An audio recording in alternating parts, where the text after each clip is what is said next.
presentarles a Oscar Calvo. Oscar es el gerente de la Fanática de Pobreza y Equidad para América Latina del Banco Mundial. Tras PhD de London School of Economics y ha publicado en diversidad de temas, incluyendo la economía del comportamiento. Y con él nos acompaña también Sergio Oliveira, que es economista senior también en la práctica de pobreza y equidad, y Jorge Luis Castañeda, que es también colombiano, especialista en estos temas de ciencia del comportamiento y analista del equipo Embedded en el Banco Mundial. Entonces, de nuevo, muchísimas gracias por estar con nosotros. No hay ninguna mejor manera de empezar un jueves por la mañana que con un ejercicio de cálculo. Les voy a pedir que piensen en esta secuencia. De verdad, no. ¿Cuál es el resultado de este producto? Piénsenlo. Un par de segundos. Y si alguno tiene un papel y lápiz, apunten lo que piensan que es. Obviamente es pesado, ¿no? Se hace molesto. Este es un problema que para una calculadora no tendría ninguna dificultad. Sin embargo, para nosotros, para todos, realmente nos resulta complicado. Que levante la mano quien no ha llegado a realmente hacer todos los cálculos. Yo el primero, ¿no? ¿Y qué es lo que hace uno cuando tiene este tipo de problemas? Pues busca un atajo. Y en este caso, el atajo va a estar muy influenciado por cuál es el número que tenemos aquí. Si yo hubiese puesto el problema de esta manera, que obviamente para la calculadora tonta es exactamente el mismo problema, el número que hubiésemos obtenido es bastante distinto. Cuando hacemos este ejercicio con grandes muestras, bueno, lo que vemos es que cuando empezamos con el 1, la gente tiene de promedio o de moda apenas 500. Cuando empezamos con el 8 es muchísimo más alto. Lo cual quiere decir que algo tan irrelevante como el orden de los factores en el producto, que yo creo que todos desde segundo de primaria tenemos claro que no afecta, sí realmente afecta. Aún más interesante es que realmente el número, la respuesta correcta es muchísimo más alta de lo que normalmente obtenemos.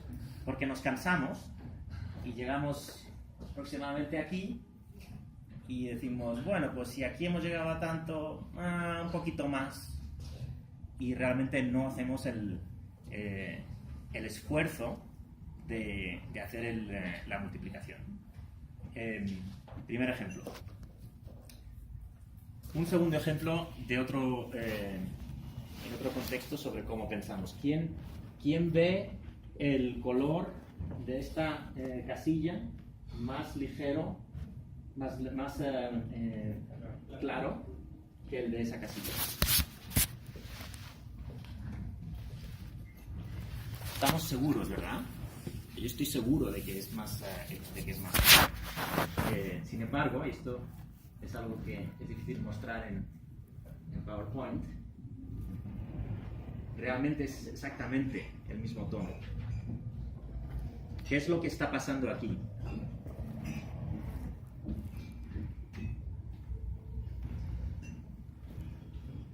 Lo que está pasando es que el contexto determina el color que yo veo, realmente. Porque lo que hago es que me creo un modelo en mi cabeza que dice todos los colores en esta cara, como sé que la luz le está dando a las otras caras del cubo y esta cara no tiene luz, por tanto los colores aparentan que son un poquito más oscuros, pero es el mismo color. Entonces si yo veo un color que es un poquito más, yo le descuento un poco la intensidad a ese color y digo, este color deberá ser más claro si estando en la cara oscura del cubo realmente aparenta así.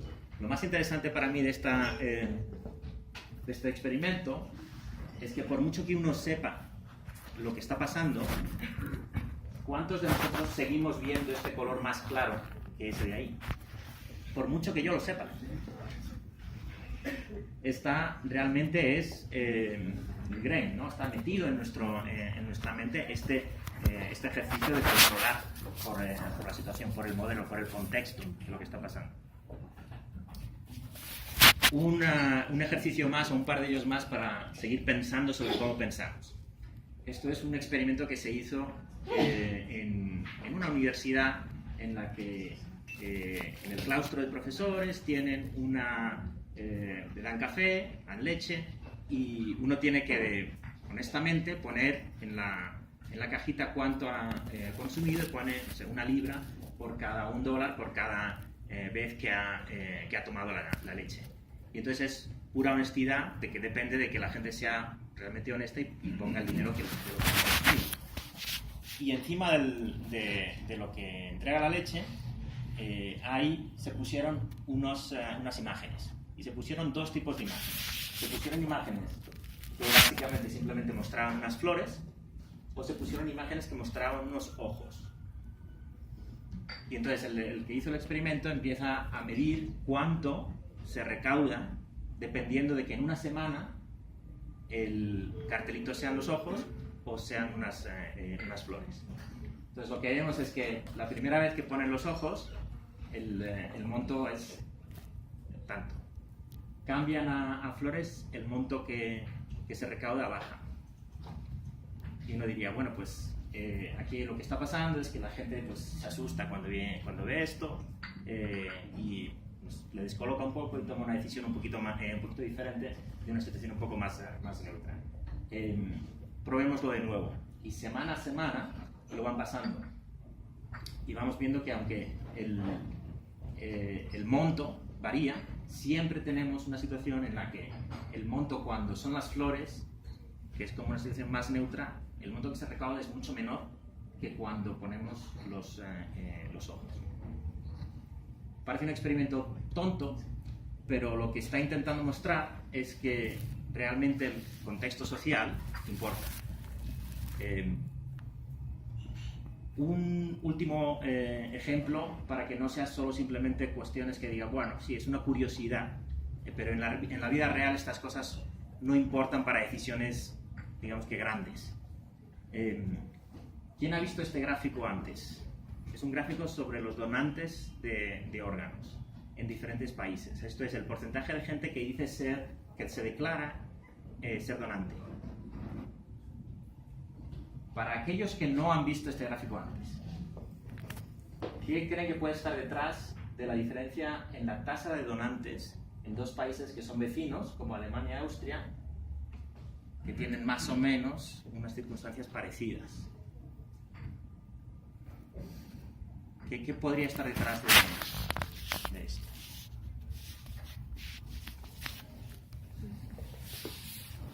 Está relacionada a la forma como se pregunta, y es si por regla toda persona es donante y lo que usted tiene que registrar es que no quiere hacerlo, o si el registro es que usted tenga que declararse como donante y se asume que no está en el registro, se asume que no es donante.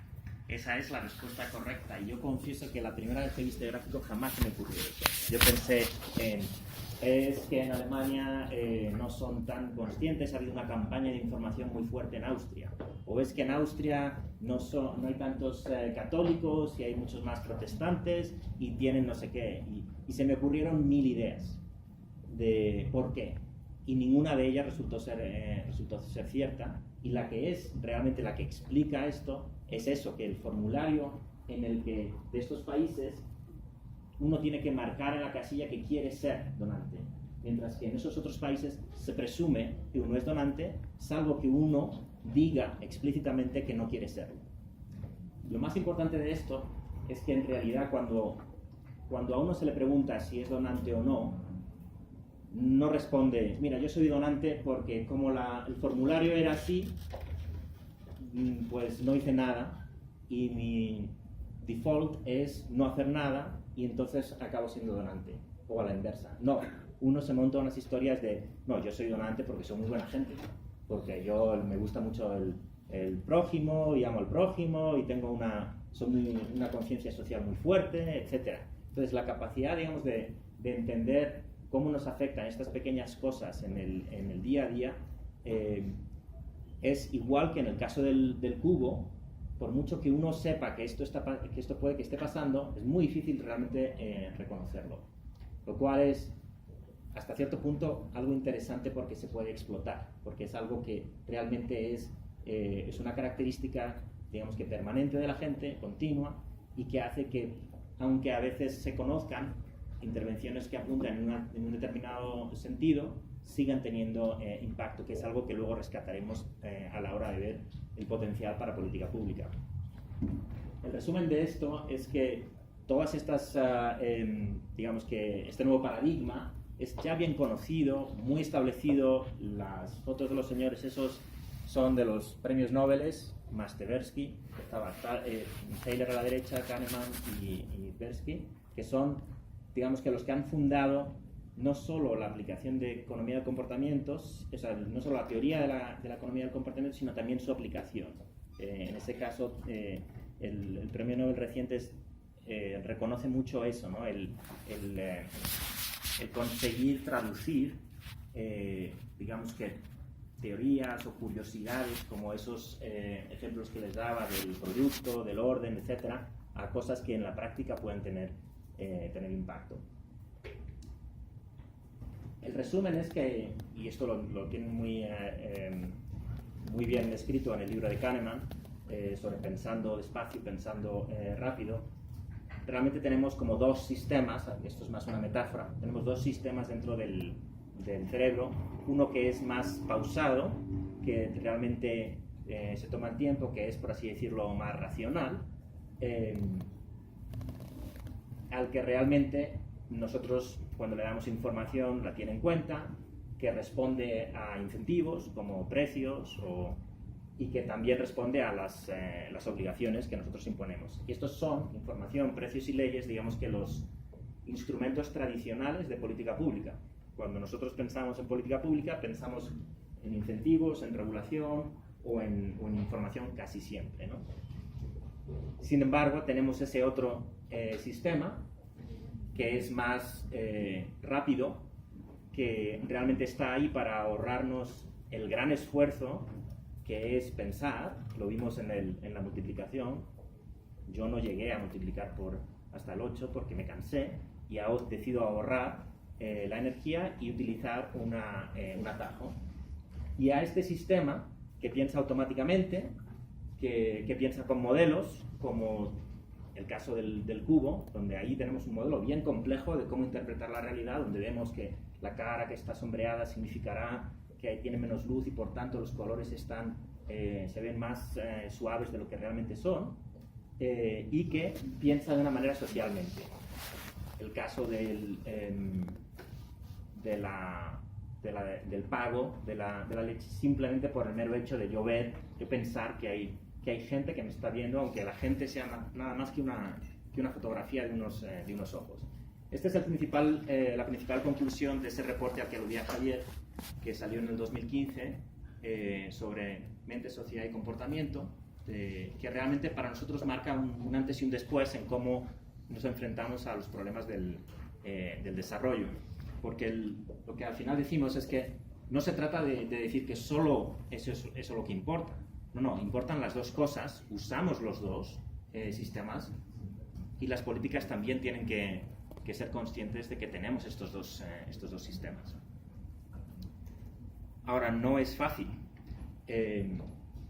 No es fácil. Le voy a presentar tres retos al menos que nosotros vemos en cómo lo vamos a aplicar. El primero es que realmente nosotros trabajamos con políticas que están intentando reducir la pobreza, y lo que este nuevo paradigma nos sugiere sobre la pobreza hace como que reconozcamos que el reto es aún más difícil. El reto del contexto que llamamos de la pobreza. Les voy a dar el ejemplo de una intervención que se hizo con los agricultores que cultivan caña de azúcar, y el problema de la caña de azúcar es que les llega todo el ingreso, digamos, anual en el momento de la cosecha, y luego tienen que administrarse muy bien a lo largo de todo el año para que ese dinero les dure hasta la siguiente cosecha. Entonces lo que se hizo fue una intervención simplemente de medición. Se midió a través de los tests habituales cuál es la inteligencia, según medida por el cociente de inteligencia, el IQ test, de los agricultores antes de la cosecha, en un momento de escasez, donde llevan todo el año, digamos que sobreviviendo y después de la cosecha. Y para mí los resultados fueron muy llamativos, porque antes de la cosecha y después de la cosecha hay una diferencia de 10 puntos en el cociente intelectual. Esto es equivalente a que ustedes no hubiesen dormido la noche pasada. La diferencia de desempeño en estos tests es igual a que casi como si estuviese uno medio borracho. Es muy grave porque la mayor parte del tiempo esta gente realmente está en un contexto de escasez que les hace, digamos, más difícil hacer frente a muchas de las tareas del día a día y que le restringe uno mucho, digamos, que las perspectivas. La frase que tiene Muley Nassan, que es el autor de este libro que se llama Escasez, porque tener poco significa tanto, es que el contexto, el ser pobre no es solo una situación, sino también genera un contexto, una mentalidad que rara vez considera los beneficios en el largo plazo. Porque no puede, porque realmente no es una cuestión de falta de voluntad o de valores o de flojera, lo que sea, no, es una cuestión de que realmente la capacidad cognitiva está siendo limitada por este contexto de escasez. Esto es algo que realmente es nuevo para nosotros y que tenemos que tener muy en cuenta. Pero no es el único reto.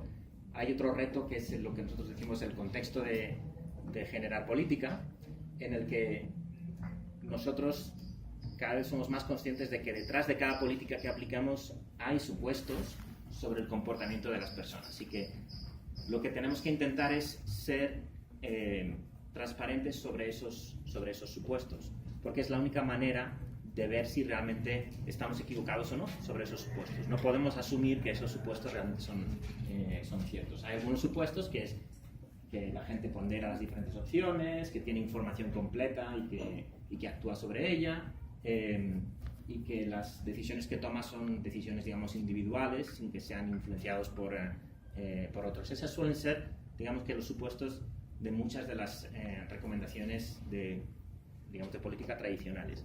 Y, por ejemplo, en un caso del uso de fertilizantes, en África, por ejemplo, el uso de fertilizantes es muy bajo, pese a que tiene un gran impacto. Es una de las paradojas que nosotros vemos. ¿Por qué hay bajo uso de fertilizantes? Bajo ese paradigma de tener esos supuestos de información, de que uno toma decisiones individuales, de que uno va, digamos, que balancea las diferentes opciones, uno suele sugerir que hay problemas como que, bueno, es que hay un problema de oferta, de que no hay suficiente fertilizante, y normalmente la solución puede ser, bueno, pues hagámoslo más accesible, aumentemos la oferta de fertilizante, produzcamos más fertilizante. O hay un problema de que es demasiado caro, y cuando a uno le pregunta a la gente, pues a veces contesta eso, bueno, pues demos un subsidio, es como una de las cosas, no, para aumentar no tiene nada más que pensar en la curva de demanda, ¿no? Bueno, demos un subsidio y entonces nos afecta a la curva de demanda, aumentará el uso de fertilizantes.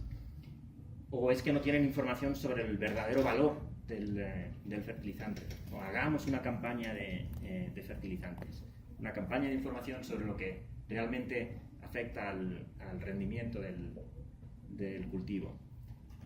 Todo esto se ha probado mucho y es costoso y tiene poco resultado. Y nos hace pensar, bueno, ¿qué es lo que puede estar pasando aquí? Hay algunos supuestos que a lo mejor no son ciertos. ¿Qué tipo de supuestos puede que no sean ciertos sobre qué es lo que determina el comportamiento de uso de fertilizante? Uno de ellos es que hay gente que realmente quiere utilizar el fertilizante, pero no encuentra nunca el momento. Es como yo ir al gimnasio, ¿no? Realmente quiero ir al gimnasio, tengo los conocimientos de que esto me va a venir muy bien y tal, pero no, ahora mismo no, porque tengo una cosa más urgente. No, ahora mismo no, porque me da pereza, ¿no? Mañana voy. Entonces, eso lo entendemos, veo mucha sonrisa, ¿no? en la gente, eso lo entendemos a nivel personal, pero no era obvio que nosotros estuviésemos pensando en la política de fertilizantes tiene que tener este tipo de cosas en cuenta. Entonces, por ejemplo, el envío a la casa, que fue una de las soluciones que se dio, aumentó el uso de fertilizantes en un 70% en una de las intervenciones que nosotros tuvimos. No cambiemos, ahí no subsidiamos nada, no le dimos más información, no se aumentó la producción de fertilizante, no, simplemente, te lo pongo aquí, me llevan el gimnasio a mi casa, ¿no?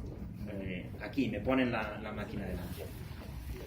O el bajo autocontrol, ¿no? En cuyo caso también el encontrar mecanismos de compromiso, de hacer que la gente se comprometa a algo a través de, por ejemplo, con pares, ¿no? Que si yo le prometo a Javier algo, es un compromiso público y entonces es más probable que realmente lo lleve a cabo. Entonces ese tipo de intervenciones son intervenciones que hasta cierto punto son muy sencillas, pero que no eran la norma hasta hace poco. Pero no ese es el único reto, ¿no? De ser capaz de desprenderse de todos los supuestos. Tenemos este reto de, bueno, implementarlo es bien difícil. Vemos todos que tiene mucho potencial y que hay ejemplos, etcétera, pero al final hay cosas como que tenemos que pensar, ¿no? Los modelos que vemos que más se han aplicado pues son de países ricos. Bueno, a lo mejor es que eso solo aplica en países ricos.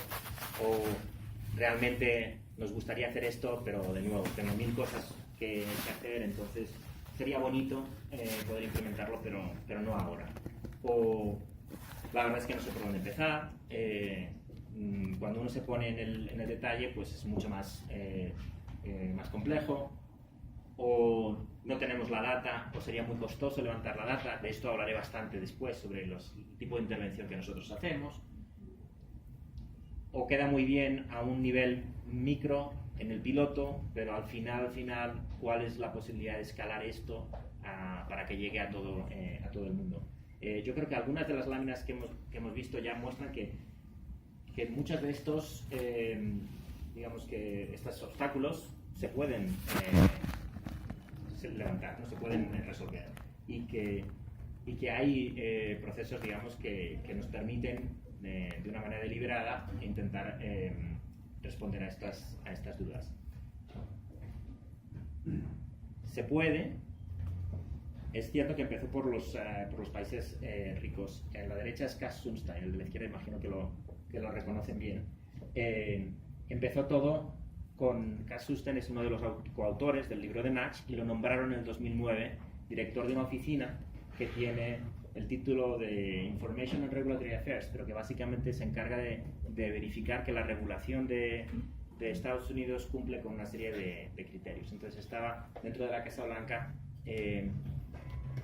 encargado de ver que la regulación está por lo menos siendo consistente con algunos de estas lecciones, y por eso hay algunas de estas cosas ya puestas en práctica.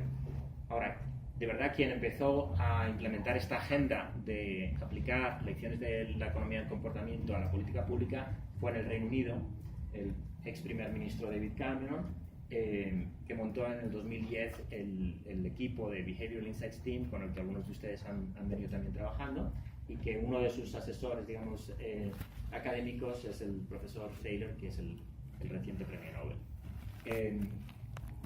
De ahí se montó en Estados Unidos el otro equipo que no tiene el título de Behavioral Insights Team, sino de Social and Behavioral Sciences Team.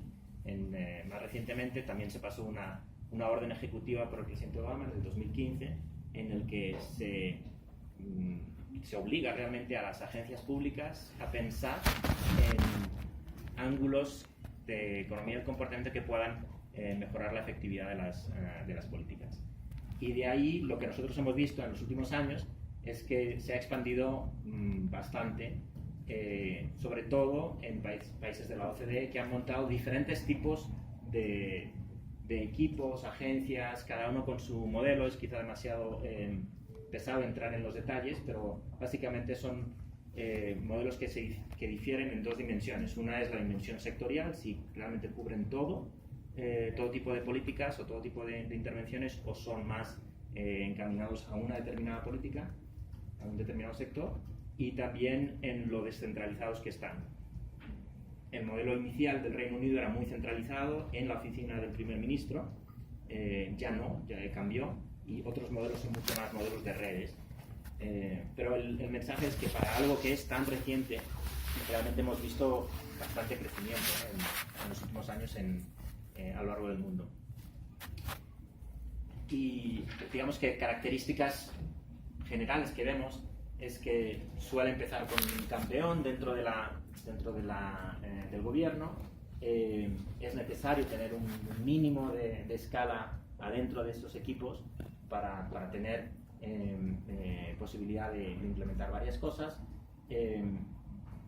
Hay un gran esfuerzo en generar resultados rápidos y empezar por algo más sencillo para ir expandiéndolo. Normalmente estas son agendas que, pese a que pensamos en generar ganancias rápidas, llevan un poquito de tiempo, ¿no? En el caso del equipo del Reino Unido, la idea inicial fue, bueno, dennos 2 años para ver si esto tiene retornos. Y en esos 2 años montaron una serie de experimentos para demostrar que tenían un impacto. En otros países más o menos ese horizonte temporal inicial sí que hemos visto. Bueno, les decía que una buena parte de la conversación hoy era qué es lo que nosotros venimos haciendo, cómo estamos implementando esto. Tiene 2 partes también. Tiene primero una parte de el modelo conceptual que tenemos y luego los ejemplos de los resultados. El modelo viene, este es el logo del reporte ese de 2015 de Mente, Sociedad y Desarrollo y Comportamiento, perdón, que básicamente es el que nos ha lanzado a crear esta unidad adentro del Banco Mundial que está intentando empujar estas actividades. Y lo que nosotros le estamos poniendo mucho énfasis es en ser respetuosos con la idea de que no necesariamente sabemos al comienzo, que no necesariamente entendemos bien si los supuestos que hacemos son ciertos o no sobre el comportamiento de la gente y que por tanto tenemos que explicitarlos, que hay que definir bien el problema, hay que llegar a lo que a veces se dice la pregunta cero.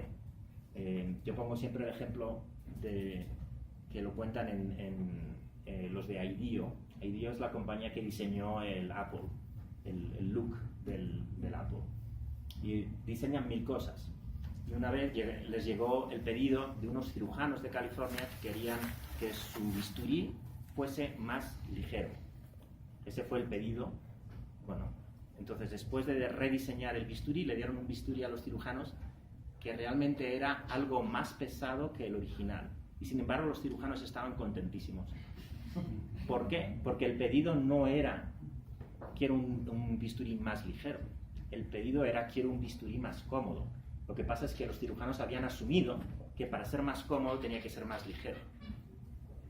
El insight de esta gente es darse cuenta de qué es lo que está detrás de la pregunta quiero el bisturí más ligero. No, está detrás de eso y hay que llegar a eso, hay que definir bien el problema.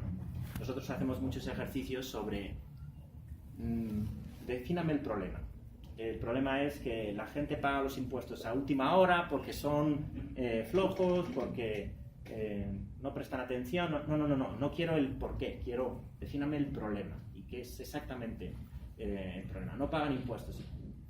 Y de ahí empezar a entender el posibles porqués de qué es lo que está pasando. Entonces nosotros, ese es un siguiente paso, ¿no? De qué tipo de barreras. Puede ser que es que no tengan información, que realmente sean flojos, puede ser que las colas sean las filas sean demasiado largas, puede ser 1000 cosas, hay que ir pensándolas. Y ahí pasamos luego a la etapa de diseñar soluciones, que como reconocemos que tampoco tenemos claro si van a funcionar o no, hay que testearlas y hay que evaluarlas de una manera rigurosa. En la mayor parte de los casos nosotros hacemos randomized control trials de nuestras intervenciones para poder establecer la causalidad de nuestras intervenciones, y lo vemos todo esto como un loop en el que habrá que adaptar teniendo en cuenta los resultados y volver a empezar, y que en todo esto el proceso es un proceso de aprendizaje. Ahora, en algunas conversaciones decíamos que no es nada fácil desde política pública decir que yo voy a aprender, yo voy a experimentar. Es como que le dicen, bueno, si usted es un aprendiz, ¿por qué está ahí? ¿No? Quítese de en medio. Entonces también hay que reconocer que esta agenda tiene sus desafíos de comunicación. En parte esos títulos de las agencias que hemos visto en en los diferentes países también responden un poco a eso. Economía del comportamiento se puede interpretar como manipulación, como propaganda, y en muchos sitios hay una gran sensibilidad a estos temas, hay que reconocerlo. Bueno, resumiendo, nuestro enfoque es ser muy consciente de que hay que adaptar soluciones al contexto. Nosotros queremos utilizar sistemas existentes de generación de datos porque no queremos gastar dinero de manera innecesaria o tiempo de manera innecesaria en levantar una nueva data que solo va a valer para lo nuestro. Queremos intentar aprovechar cosas que ya estén existentes. Obviamente es el esfuerzo de aprender con rigor y ser muy conscientes de que aquí hay que tener un balanceo de costos y de beneficios, porque algunas de las intervenciones que hacemos tienen beneficios que son no enormes, pero si tienen un costo bajísimo, el ratio beneficio-costo es muy alto, es muy efectivo. Está dejándose dinero sobre la mesa que se podría aprovechar. Aquí les mostramos el número de países donde ya estamos teniendo algún tipo de intervención y ya hemos coloreado Colombia, muy orgullosos. No es la rapidez del equipo. Y lo muestro para enfatizar esto de que si bien todas esas agencias, el mapa que mostraba antes y este mapa casi no tienen overlap, ¿no? Lo que quiero decir es que sí se puede en contextos muy diferentes. Yo he trabajado bastante en Centroamérica, entonces voy a mostrar algunos ejemplos de Centroamérica, pero el primer ejemplo que quería mostrar es sobre Perú y educación, porque además en su Todos por un nuevo país, ahí tiene paz, equidad, educación, uno de los 3 grandes pilares del plan de desarrollo. ¿Cuál es la intervención que hemos hecho en Perú? Nosotros enviamos, obviamente de manera aleatoria, a una serie de escuelas un material para una lección que es sobre qué es el cerebro y cómo crece el cerebro. Está basado mucho en la literatura de Carol Dweck sobre The Growth Mindset, ¿no? Esta idea de que si uno cree que las capacidades son fijas, no le va a ir tan bien que si uno cree que las capacidades es algo sobre lo que uno puede trabajar y uno puede mejorar. Si uno tiene un fixed mindset, no le va a ir tan bien porque se piensa, es que yo no soy bueno en matemáticas, es que yo no soy bueno en música, es que yo no soy bueno mientras no me voy a esforzar, no voy a realmente aprender. Mientras que si yo tengo una creencia de que puedo mejorar, bueno, a lo mejor no he sacado el problema de matemáticas, pero si estudio, si me esfuerzo, si voy a aprender y voy a mejorar, todavía no soy bueno en matemáticas, todavía no soy bueno en matemáticas. Entonces la intervención es simplemente, se le envía material al maestro y a los estudiantes para que en 90 minutos realmente hablen sobre esto, que es el cerebro, las neuronas, las conexiones, esta idea de que hasta cierto punto una metáfora es como que si el cerebro fuese como un músculo, que si uno lo ejercita va a ser mejor, y le enviamos una serie de materiales. Estos son de hecho los materiales que enviamos, simplemente esto, una clase de 90 minutos sobre esto. Al final de la clase se les pide a los alumnos que escriban una redacción a un amigo suyo, un primo, lo que sea, explicando qué es lo que han aprendido. A mí me gusta mucho esta de por aquí, que dice que no son que los niños, a los bebés no se ve muy bien, que los bebés no se piensa que son tontos porque no saben hablar, ¿verdad? Que realmente capta muy bien que él ha aprendido el mensaje. Y para recordarles a lo largo del tiempo, en el aula se pone este póster, que básicamente tiene la idea de que el cerebro está ejercitándose en el gimnasio. Esa es la intervención. Como en Perú tienen una evaluación de logros de aprendizaje cada año, nosotros nos apalancamos en esa evaluación y vemos cuáles son los resultados de los alumnos que tuvieron esta intervención contra los que no tuvieron. Entonces lo que nosotros vemos es que la intervención que nos cuesta 20 centavos por alumno, básicamente el enviar esos materiales, aumenta los resultados significativamente en como 0.3 desviaciones típicas, que es más o menos como si los padres del alumno tuviesen 3 años más de educación. la educación, o sea, los resultados de los alumnos están muy correlacionados con la educación de los padres. Entonces esto está comprando, por así decirlo, con 20 centavos, como si tuviesen padres de 3 años de educación más o como si hubiesen tenido un desempeño de un año mejor en matemáticas. Obviamente no va a resolver todos los problemas de la educación, pero claramente apunta a que hay algo que se puede mejorar, que no es tan costoso y que apalanca este tipo de intervención. Algo interesante es que los resultados este tipo de resultados está determinado por los resultados que conseguimos en zonas rurales y de ingreso más bajo, lo cual quiere decir que el margen de impacto sobre los limeños en este tipo de información o este tipo de actividad fue no tanto, porque quizá ya están expuestos a muchos de estos mensajes, mientras que en zonas rurales más pobres sí que tuvo un impacto, con lo cual para nosotros es muy importante, porque nuestro enfoque siempre nos fijamos en qué es lo que pasa con la parte baja de la distribución, ¿no? Y como la intervención es relativamente sencilla, se puede escalar. Nosotros ya la estamos haciendo no solo en Perú, donde tuvimos una muestra de 155.000 alumnos, sino en Indonesia con 180.000 alumnos, y ahora estamos piloteando en Sudáfrica. Y digo se puede escalar porque esta es la foto de las niñas en Indonesia. Ahí reconocerán el póster que nosotros teníamos, ¿no? Obviamente hay que traducirlo, etcétera, pero es un buen ejemplo de que estas cosas, digamos que los procesos mentales de los que hablábamos al principio, aplican globalmente, ¿no? Y es algo que se puede explotar.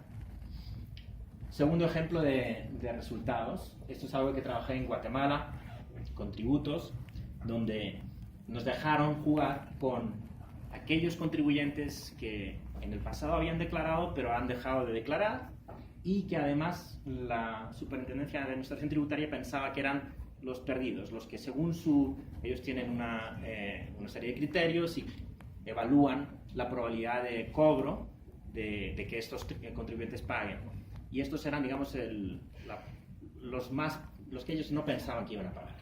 Y entonces tuvimos una intervención que nosotros decimos que es fácil porque básicamente nos apalancamos con las cartas que ellos ya enviaban a los contribuyentes. Entonces la carta original, me van a permitir leerla un poquito en detalle, es típica de cómo las administraciones tributarias escriben. Por este medio me permito informarle que, de conformidad con los registros con que cuenta para el efecto la administración tributaria, usted omitió la presentación de la declaración siguiente: formulario SAS 1411. Por lo antes indicado, se le requiere revisar sus registros y presentar la declaración emitida haciendo uso de los medios que la SAT ha puesto a disposición de los contribuyentes, a saber qué medios, ¿no? Lo anterior no limita el ejercicio, bla, bla, bla, base legal, artículo. Esa es la carta que se enviaba antes. Nos costó mucho trabajo con los abogados poder simplificar esto, pero lo conseguimos. Y la carta que nosotros enviamos, la primera carta que enviamos es: por favor, presente su declaración del impuesto sobre la renta. Aquí, para ello visite http://declaraguate.gt. El URL original era 2 líneas, imposible. No, hay que conseguir la manera de simplificar ese URL. Y también le pusimos una primera frase que dice, un primer párrafo que dice, en este caso, lo voy a mostrar en la siguiente, que es un poco más. Es touchscreen. Cuando lo tocaste y hace un zoom. Ah. Pues con los dedos hacer. Así.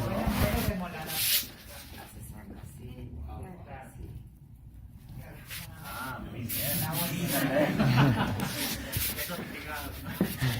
Según nuestros registros, 64,5% de los guatemaltecos declararon a tiempo su impuesto sobre la renta correspondiente al año 2013. Usted es parte de una minoría de guatemaltecos que no ha presentado su declaración de este impuesto.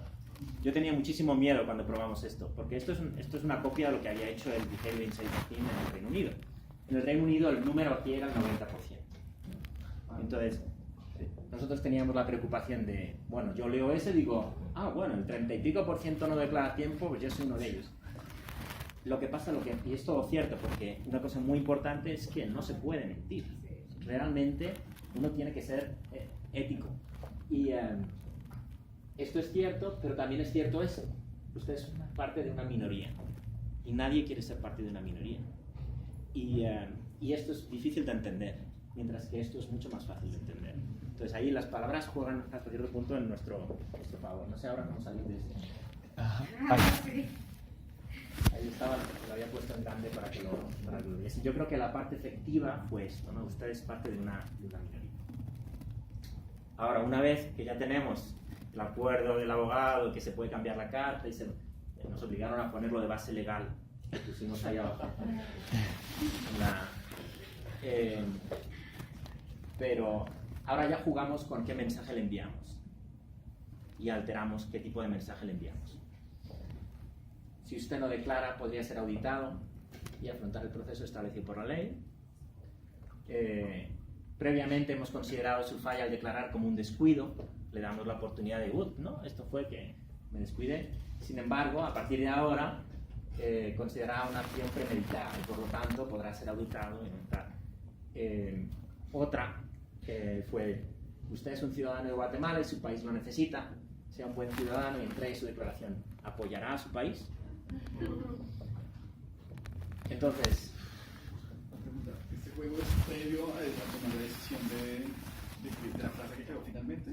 ¿O es aleatorio? Tenemos diferentes grupos de intervención, que es lo que voy a mostrar aquí. Un grupo de control, que básicamente no se le hizo nada, la carta original y diferentes cartas que enfatizan estos mensajes, estos diferentes mensajes. Entonces, a cada 5.000 contribuyentes se le envía una carta distinta. Y vemos, estos son contribuyentes que ya se les ha pasado la fecha de declarar, que debían haber declarado no sé, en abril, y que ya estamos en mayo y no han declarado, y les enviamos este recordatorio, y lo que es aleatorio es qué tipo de recordatorio le llega o en qué grupo están. Entonces, a mí lo más interesante de esto es, el grupo de control, es decir, incluso sin carta, hay un pequeño porcentaje de gente que sí que acaba entregando la declaración, porque pues es verdad, se le pasó, lo que sea, y por su propia cuenta lo va a hacer. Y la carta original tenía algo de impacto, en el sentido que uno levantaba un poquito más, el porcentaje de gente que respondía era un poco mayor. Ahora, ¿cuál de las diferentes cartas creen que tuvo mayor impacto de las que se enviaron? ¿En Guatemala? En Guatemala.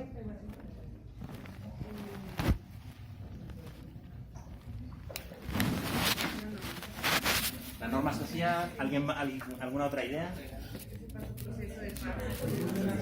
El orgullo nacional. Los guatemaltecos pensaban que el orgullo nacional era lo que le iba a quedar fuerte. De hecho, hasta pusimos la bandera. Lo que al final ocurrió es que la que se le avisaba que le pueden auditar tuvo un pequeño impacto, pero no significativo con respecto a la carta original. La de norma social tuvo mayor impacto y la de elección deliberada y la del orgullo nacional un poquito menos. Pero lo importante de todo esto es que una vez que ve los resultados uno, obviamente, no, es que claro, esto volvemos a la capacidad de racionalizar nuestro comportamiento. Pero pónganse hace un minuto realmente no sabían cuál de ellos era. Eso es lo más importante que hay que tener en cuenta, ¿no? ¿Podrías hacerme un favor? Sí. ¿Me permites ver el mensaje de la norma social de un mismo momento? Claro. El mensaje de norma social es ¿El primero? El primero, sí. El base. Ah, ok. Exacto. Es que no lo había Simplemente categorizado, por eso tuve que volverlo. Ok. Gracias. Y el punto es que podría haber sido el de orgullo nacional. Y por cierto, para algunas gentes es. Esto es lo que están haciendo ahora las empresas. Ayer salió un blog del Behavioral Scientist de Capital One. Capital One es una empresa crediticia muy importante en Estados Unidos que hablaba sobre Machine Learning y Nudging. Porque lo que decía es, las empresas están utilizando esto continuamente. Y básicamente este esfuerzo es un esfuerzo muy intensivo de capital humano, porque requiere identificar todas estas cosas, ver qué gente está en cada grupo, luego adecuar, adaptar, etc. Entonces la frontera para ese tipo de gente es, a usted el comercial que más le impacta es el que tiene no sé qué, al otro es qué, a mí es la señorita que sale en no sé qué, y cada uno de ellos conseguir que el algoritmo optimice cuál es la cosa que les va a dar más resultados. Porque es otro punto que me gustaría dejar sobre la mesa, es que este tipo de elección realmente llega a la política pública tarde. Esto está siendo aplicado en el sector privado continuamente, ¿no? Y hasta ese punto, ¿no? Que lo que quieren es, a mí me llega esta, a la otra persona le llega esa, y que eso esté hasta cierto punto bien automatizado. Decía que son baratos. Este tipo de nudges son fáciles y a veces son baratos. En este caso las cartas. La carta original realmente no ganaba dinero. Esto es el monto que sí se recaudaba si se enviaba a los 30.000 que nosotros teníamos, que es una pequeña muestra dentro de todo lo que realmente se podría enviar. La carta original costaba más enviarla que realmente lo que recaudaba. Y este es un punto importante. Exacto, este es el cost benefit en plus minus. Entonces aquí lo que tenemos es el monto es lo que importa al final. La gráfica anterior mostraba simplemente el porcentaje de gente, pero si resulta que aunque yo aumente un pequeño porcentaje de gente, es gente que realmente tiene mucho dinero y que realmente paga mucho más, pues los resultados pueden ser un poquito distintos. Entonces ahí, por ejemplo, lo de la elección deliberada recaudaba más que no la de norma social. Y en cualquier caso estamos hablando de que una intervención que básicamente duró 12 semanas, donde ya se les enviaba una carta, simplemente cambiar la carta, cambiar la página web, estamos hablando de, uno podría haber levantado medio millón, $1 millón así, ¿no? No es... Perdona, Oscar, lo que explica elección deliberada más alta es que esos contribuyentes son los que aportan más. Claro, porque una cosa es pagar y otra cosa es cuánto paga uno. Y hay algo de teoría, digamos, hay algo que pueda explicar por qué está pasando que a ellos elección deliberada les funcione mejor que norma. Que ellos sepan, pero sería algo para... O sea, el problema de esta agenda es que cuando uno empieza ya le surgen millones de preguntas, ¿no? De esta, por ejemplo, es una buena pregunta. Bueno, decía que están comprobados también en algún momento. Repetimos este ejercicio, pero no con cartas, sino con emails en Costa Rica. Y lo que vimos es que el grupo de control versus el grupo de tratamiento tuvimos un impacto aún mayor. Sobre todo en el caso de la derecha, que fueron cuando nosotros en el email le pusimos información de terceros. Información de terceros quiere decir que en el email que nosotros le enviábamos, text message, perdón, era, usted, hay esta empresa que ha declarado que le ha pagado tanto. Ese tipo de empresas ya naturalmente van a declarar más, pero nosotros al ponerle eso sobre la cabeza conseguimos aumentar muchísimo el grado de contribución. Entonces, en Guatemala en realidad el impacto fue menor que en Costa Rica, porque en Costa Rica teníamos esta información adicional que realmente hace movilizar mucho. También lo hemos repetido en Polonia y tiene resultados parecidos. El tercer ejemplo que le quería dar es algo que hicimos en Costa Rica a otro nivel de gobierno. En Costa Rica dijimos, bueno, vamos a trabajar a nivel de la municipalidad. Es el caso de la municipalidad de Belén, que es la que más consume de agua del país, per cápita.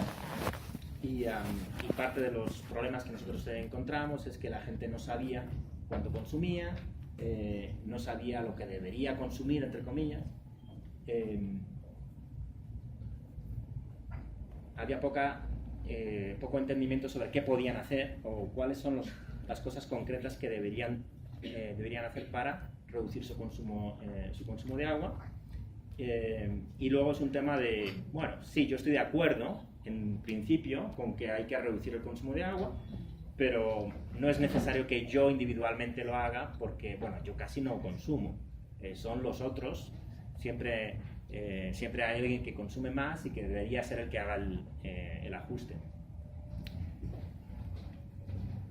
La intervención que nosotros diseñamos fue simplemente, son dos tipos de intervenciones. Una es a los que consumían por debajo del promedio, les enviamos una etiqueta en su factura en la que se le dice que lo está haciendo muy bien, buen trabajo, tu hogar consumió menos agua que el promedio de casas en tu barrio, ahí a veces era barrio, a veces era la municipalidad, Belén, o los que consumían más se les enviaba una etiqueta, no en rojo sino en amarillo, de, bueno, está consumiendo más, aquí tiene algunas cosas que puede hacer, también en Belén el agua se agota, cuidémosla.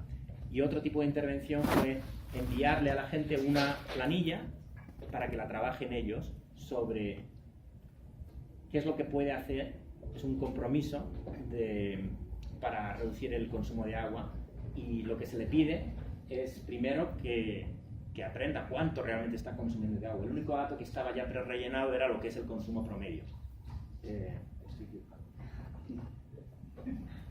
El consumo promedio. Entonces esto es un esfuerzo que tiene que tomar el individuo. El individuo recibe esto. Si decide realmente, ¿qué es esto? Es algo nuevo, y decide hacerlo, una vez que ya agarra el lapicero y empieza a escribir ahí, ya lo tiene uno en la...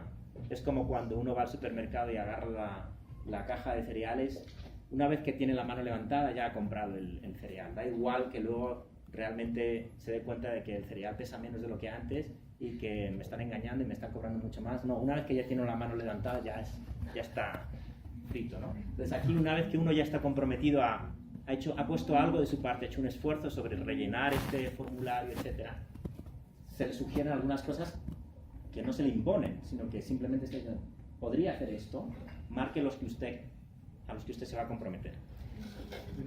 Sí. Una pregunta, pues metodológica, ustedes cómo hacen la elección de eso, es como lo que envían en los formatos, eso es previo, se hacen unos grupos focales. Exacto. O en este caso hicimos unos grupos focales. Estos ejemplos de Latinoamérica están todos detallados en este folleto que tienen a la salida, pero en este caso exactamente fue eso, ¿no? Entender primero, porque si no, ¿de dónde sale no lave el carro a menudo? A lo mejor en otro contexto, o sea, si lo llevásemos esto a, no sé, Uganda, no tendría sentido decirles que no lave el carro a menudo, ¿no? Hay que realmente adaptarlo al contexto, y para eso la información cualitativa es clave. Y ustedes también tienen unas guías que utilizan internamente el Banco Mundial, tienen primero unas guías de cuáles podrían ser los instrumentos idóneos para tales fines, y después lo complementan con la información más cualitativa. Sí, es un ejercicio un poco de mixed methods, ¿no? De mezcla de métodos. Hay una revisión de la literatura muy amplia, hay una búsqueda de ejemplos. Este caso del consumo de agua surgió porque nosotros convocamos a una serie de alcaldes con los que queríamos potencialmente trabajar en una conferencia que se celebra en Miami todos los años, y les presentamos muchos ejemplos. Y el alcalde de Belén dijo, ese ejemplo que tienen de Sudáfrica sobre reducción de consumo de electricidad en los ministerios, que en Sudáfrica es lo que estaban haciendo, yo no tengo ese problema, pero yo tengo un problema de exceso de consumo de agua. Entonces a veces ¿qué es lo que funcionó? ¿Cuál es el mecanismo que estaba funcionando en ese país? Y mucho es irse a los principios estos del comportamiento, de que uno va a tener más, a lo mejor tiene intención, pero la realización, la implementación es difícil, entonces si me comprometo a hacerlo es más posible que ocurra, y esos son principios, bien establecidos en la psicología social, pero sí, es un poco repasando muchas cosas, y por eso es por lo que la primera fase de diagnóstico, primero de entender la pregunta bien, de plantearla realmente como debe ser, y después de ese diagnóstico de empezar a ver, antes de diseñar la intervención, que no es una cosa que se pueda simplemente copiar, ¿no? El caso de Indonesia sobre lo del comportamiento de los alumnos es quizá el más homogenizado que tenemos, pero muchas de las otras cosas son muy customized. Entonces lo que les iba a mostrar es el impacto, ¿no? El grupo de control sí redujo un poquito el consumo de agua, y en este caso lo que más impacto tuvo fue esa planilla, y de las etiquetas la que más impacto tuvo fue la que hacía referencia al barrio, no a Belén como municipio. En parte de esto es consistente, por cierto, con lo que encontraron en Inglaterra con las cartas de impuestos, donde el principal impacto, o el mayor impacto, era cuando la carta hacía referencia al porcentaje de gente que en su barrio había pagado, porque que en el Reino Unido es como demasiado grande, yo a lo mejor pero si en mi barrio, es lo más cercano, como referencia de norma social tiene un poco más de impacto. En cualquier caso, tuvieron un impacto mucho mayor que el que había tenido una subida de precios que el alcalde había puesto en marcha. La subida de precios era limitada por ley, lo cual tampoco es que lo pudo doblar, etcétera, pero el impacto que él había tenido con una subida de precios no tuvo efecto. Entonces nos vuelve a pensar en el sistema 1, piensa en las leyes, regulación, incentivos como precios, etcétera. A veces hay otras cosas que también están impactando. Un cuarto ejemplo que no es sobre una intervención aleatoria, para que vean un poco que esto se aplica también a cómo pensamos sobre la política. Esto voy a tardar quizá un poquito más en explicarlo. Estos son los tambos que llaman, las bombonas de gas de LPG, ¿no? de propano, que se utilizan sobre todo para cocinar en El Salvador. Estaban subsidiadas desde el año 75 hasta el año 2011, estaban subsidiadas en el punto de venta. Yo iba con $5 y me daban un tambo de gas. O compraba 100 o compraba 500, todos los que yo quisiese comprar en el punto de venta, subsidiados. En el mercado libre, por ejemplo en Guatemala, estaban como a $14. Entonces había un contrabando, el fisco perdía recursos porque se iban, por así decirlo, a Guatemala, a los contrabandistas, y decidieron focalizar el subsidio de la siguiente manera. Usted va a ir a la tienda y va a pagar los 14 que realmente cuestan, pero le voy a dar esos $9 que antes recibía una vez al mes a través de su factura de electricidad. Entonces nosotros hicimos el análisis, que es lo tradicional, de incidencia sobre los deciles de ingreso, y entonces vemos la curva pre-reforma en la que los deciles más bajos realmente no utilizaban el propano, entonces no se beneficiaban del subsidio, mientras que ahora esos deciles casi todos sí se beneficiaban. Entonces nosotros vemos este tipo de gráficas y decimos, esta reforma es pro pobre, pro clase media, todos los que están de este lado que se cruzan son ganadores. Ganan porque antes no todos recibían y ahora casi todos reciben el subsidio. Los únicos perdedores están, por así decirlo, por el lado del noveno, décimo decil de ingreso, realmente los más ricos. Y sin embargo, lo que nosotros vimos cuando se puso en marcha esta reforma fue que era muy impopular. Apenas un 30% de la gente, o sea, fíjense, ¿no? El 80% de la gente está en el lado de los ganadores. Sin embargo, la aprobación era el 30%. Y además, no tenía nada que ver con en qué quintil de ingreso estaba uno. El grado de aprobación era igual en los diferentes quintiles. ¿Qué está pasando, no? Nosotros titulamos el capítulo de ese libro cuando los ganadores se sienten como perdedores, que es realmente dramático, ¿no? Porque ahí se está gastando recurso fiscal y la gente no lo está notando, ¿no?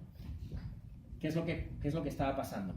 Entonces, la primera cosa que estaba pasando es lo que yo les pregunto, ¿qué duele más? ¿Cuando van al restaurante y pagan en efectivo o cuando ponen la tarjeta de crédito? Duele más el efectivo. No debería, ¿no? O sea, pero ¿por qué duele más el efectivo? Porque lo vemos más cercano, notamos más.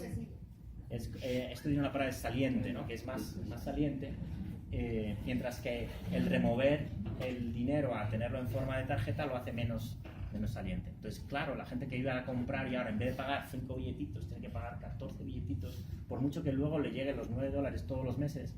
Y de hecho hay mucha gente que no compraba un tambo al mes, sino uno cada 2 meses, y ahora estaba ganando mucho más, porque en vez de recibir el subsidio de un tambo cada 2 meses, ahora recibe el subsidio todos los meses. No lo notaban. El siguiente punto es que si es cierto que los pobres ahora recibían el subsidio más, hay algunos pobres a los que la reforma les perjudicaba. Las señoras que venden las tortillas en la calle, ellas consumen más de un tambo al mes porque producen las tortillas y consumen más. Entonces ellas, aunque están en esos deciles, no son ganadoras, salen como perdedoras de la reforma, porque ahora en vez de recibir todos los tambos subsidiados, solo tienen el subsidio. No es un monto altísimo, pero les afecta. Tienen cada una de ellas aproximadamente 200 clientes al día, 200 clientes a los que les están diciendo continuamente esta reforma de la focalización del gasto es mala para los pobres, nos va a afectar, está haciendo subir los precios, es negativa.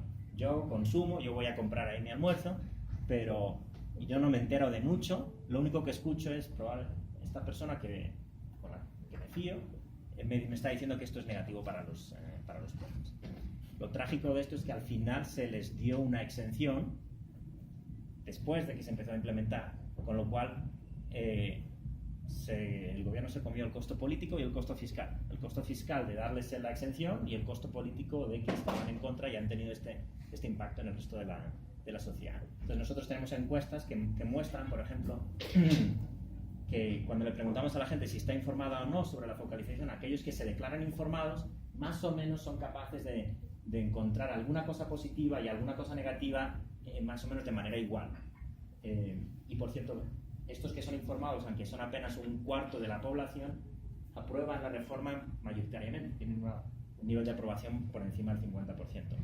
El 75% de la población se declara no informada sobre esto, sobre la focalización, pero cuando les preguntamos, ¿usted está a favor de la reforma?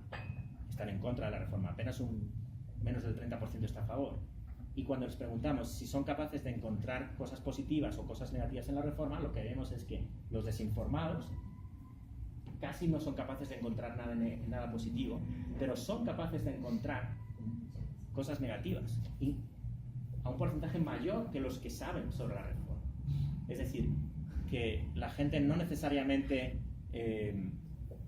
reconoce, bueno, como yo no sé de esto, no sé si tengo opinión. No.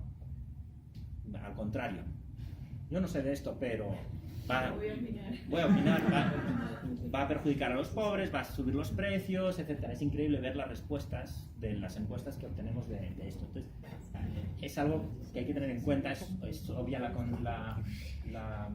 consecuencia, la implicación de política, que es la información importa mucho. Hay que tener cuidado de que simplemente por el hecho de hacer campañas no necesariamente afectamos esto. Es muy difícil realmente informar a la gente, porque no se trata de lo que nosotros enviamos, sino lo que la gente recibe. Implicación, hay que medirlo, hay que saber este tipo de cosas antes de adentrarse. Un ejemplo fuera de Latinoamérica, en el que estamos trabajando sobre empleabilidad Perdón, sí. Una preguntita es que en el momento anterior no quedó claro. El subsidio, o sea, cuando se hizo la reforma, era independientemente del número de cilindros de gas que compraran. O sea, si yo compraba 2 al mes, recibía solamente lo equivalente de 1 mensual. Exacto. Y por eso los más altos a lo mejor no se beneficiaban, y por eso alguna gente de los bajos no se beneficiaba. Pero la mayoría de la gente, nosotros estimamos que consumía un tambo aproximadamente en 1 mes y medio, con lo cual, por la encuesta de bares tenemos esa data, con lo cual en realidad era mayoritariamente beneficioso, pero la gente no se da cuenta que está llegando ese dinero a la cuenta eléctrica. Yo no sé cuánto pago de electricidad, ¿no?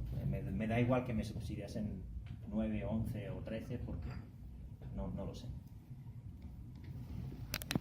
En Turquía estamos trabajando con las oficinas de empleo, con una intervención doble, que básicamente lo que hace es, lo primero, cambia el ambiente. Así es la oficina, digamos, tradicional. En realidad estas fotos son del Reino Unido, donde han hecho esta intervención antes, el Behavioral Insights Team. Y parece exagerado, ¿no? Mucho rosa y muchas cosas, pero les cambiaron mucho el ambiente de donde están. Y la otra cosa que es muy significativa es, antiguamente uno iba a la oficina de empleo para que realmente le certificasen que sí, que estoy buscando empleo y que me den el subsidio, ¿no? Y entonces hay cosas que pasaban que realmente son negativas, como por ejemplo, se ponen como criterios de, bueno, usted tiene que haber aplicado a 3 trabajos para que consiga el subsidio. Muéstreme la evidencia de que ha aplicado a 3 trabajos. Bueno, yo no sé ustedes, pero yo jamás he conseguido un trabajo aplicando solo a 3. Hay que aplicar a, no sé, 300. Entonces les estamos anclando al número equivocado. Es como que 3, ¿no? Con 3 no va... Así no se consigue trabajo. cómo se consigue trabajo es la intervención que estamos piloteando ahí, es hagamos planes que sean cuanto más concretos posibles. Están basados en esta idea de hay que tener el deseo, el objetivo claro, cuál es el resultado, qué obstáculos se anticipan que van a suceder y qué planes concretos, ¿no? Aquí son ejemplos de los planes que tienen que trabajar con el trabajador social, y que son, por ejemplo, ¿no? Iré a mi cuidadora de niños o al centro para poder dejar a mi hijo, y para eso tengo que sacar este formulario y me lo tienen que sellar aquí, cosas muy muy concretas. Hay una literatura muy bien documentada de que de la intención o la implementación estas cosas realmente tienen un impacto. Un ejemplo que a mí me gusta contar es en Estados Unidos, en las elecciones, una de las cosas que tiene impacto para llevar a la gente a votar no es preguntarle, ¿usted va a votar el martes? Sí.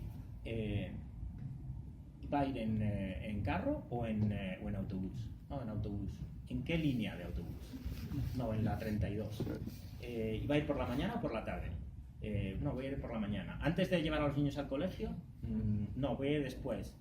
Cuanto más concreto sea la planificación y que anticipe todo este tipo de cosas, mucho más probable de que ocurra, porque uno ya ha hecho mentalmente el ejercicio. No, es verdad, por la mañana no puedo ir porque tengo que llevar a los niños al colegio. Mientras que si simplemente es, ¿usted va a votar? Claro, yo soy muy buen ciudadano, yo voy a votar. Pero el martes llega, tengo que llevar a los niños, yo tengo intención de votar, pero luego nunca llego.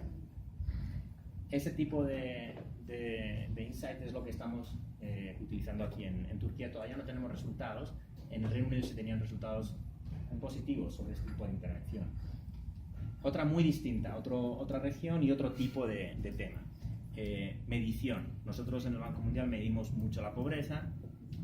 Lo que nos hemos dado cuenta es de que cómo se le hacen las preguntas a la gente, es algo obvio, pero es importante destacarlo, cómo se hacen las preguntas a la gente, por ejemplo, sobre lo que come fuera de casa, importa muchísimo a la hora de la respuesta, e importa muchísimo a la hora de establecer si es pobre o no.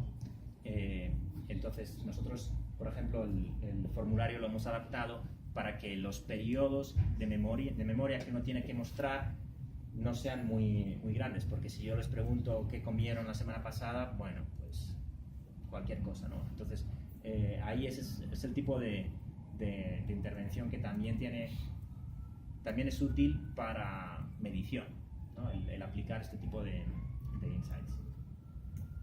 Un ejemplo de África donde en un contexto donde hay mucha diarrea infantil, que está muy asociada con el agua. Tenemos un proyecto de mejora de agua y queremos ver si está teniendo impacto.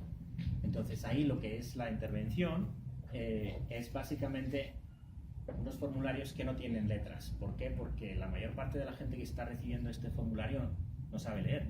Entonces nosotros tenemos que ser capaces de encontrar intervenciones que sean adecuadas al contexto, como decía antes. De lo que se trata, lo que se le pide es que si su niño tuvo diarrea un determinado día, coloree el día y tiene los 7 de la semana.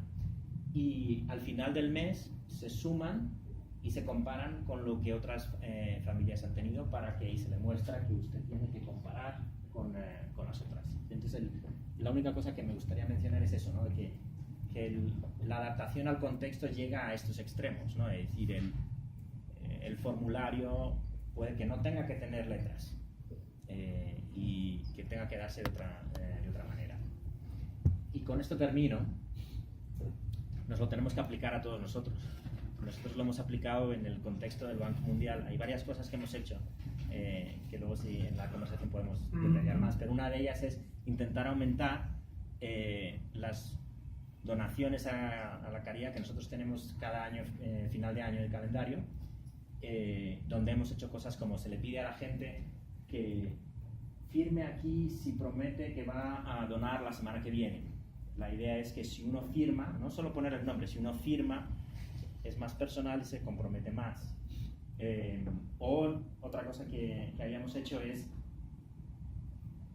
usted se ha comprometido a donar, entonces le voy a dar un chocolate que está en esa caja y una nota de agradecimiento, que básicamente yo te estoy dando el agradecimiento por adelantado. Tú has hecho un compromiso de que vas a donar la semana que viene y te lo voy a agradecer. Conseguimos, lo medimos obviamente, todo esto lo hacemos siempre midiendo y la tasa de retorno de este tipo de intervención es altísima. Conseguimos levantar casi $30 por cada dólar gastado en este tipo de intervención. Entonces, me gustaría terminar con esto porque hemos estado hablando mucho del resto de la gente, pero también, o sea, todos, igual que al principio yo tampoco hice el cálculo, etcétera, todos somos sujetos de este tipo de sesgo y las intervenciones también funcionan con nosotros. Cualquier pregunta, muy interesada en saber sus reacciones, preguntas. Gracias. Un texto básico en implementación de Barta que se llama implementación. Un poco él dice que a la medida que uno va haciendo cambios, la gente se va anticipando y va cambiando su comportamiento. Un poco pensando en esto, yo puedo modificar las cartas, pero ¿qué sostenibilidad puede tener ese ejercicio? Puede que ya la siguiente vez la persona quiere jugar conmigo, pague más impuestos, pero yo ya sé qué es lo que me está pasando. O sea, ¿qué sostenibilidad puede ser ese ejercicio? Pensando que las personas también, digamos, reaccionan ante este tipo de modificaciones. Sí, esta es una de las preguntas que recibimos más habitualmente y nosotros tenemos, por así decirlo, dos maneras de responder. Una es, queremos seguir monitoreando a lo largo del tiempo y ver cuál es el efecto que tiene. Por ejemplo, en el caso de Belén, esa reducción de agua se disipó aproximadamente a los 14 meses. Ya no vimos que había pero es una intervención que fue única, o sea, simplemente le enviamos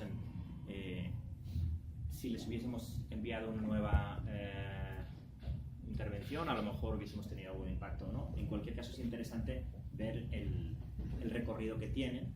En el caso de las cartas de Guatemala, nosotros hemos comprobado el año siguiente si siguen teniendo un impacto.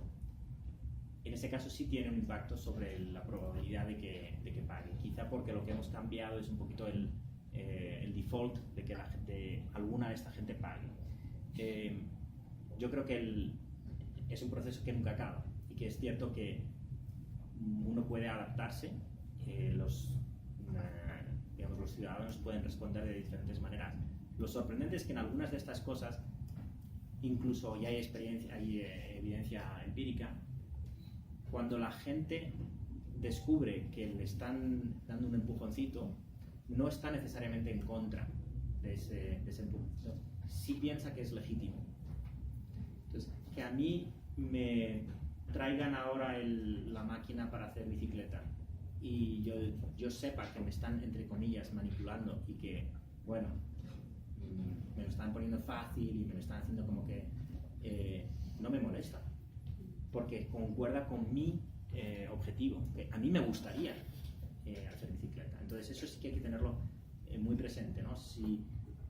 En qué dirección estamos empujando a la gente, es en la dirección que ellos mismos quieren ir.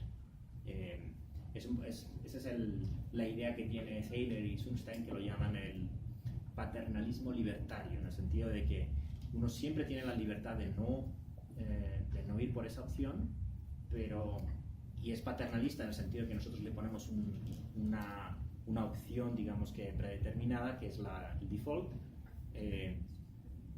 Tiene la opción de no tomarla y en cualquier caso esa opción es consistente con lo que la propia gente me está diciendo. Entonces, en esos casos hay más probabilidad de sostenibilidad. Ahora, es cierto que es una cosa que tenemos que verificar. No creo que sea una carrera, aunque sea un ciclo que es constante, no creo que eso sea que vaya a llevar al fracaso. Ponía antes el ejemplo de lo de los cereales en el supermercado. Todos los de marketing están en este negocio continuamente. Y están cada vez ajustando y ajustando y ajustando, tomando data y ajustando qué es lo que más les funciona o no. No significa que el marketing deje de funcionar, ¿no? Entonces, igual que el marketing, el social marketing y estas intervenciones pueden tener impacto en el largo plazo, pese a que hay que ajustarlas a lo largo del tiempo.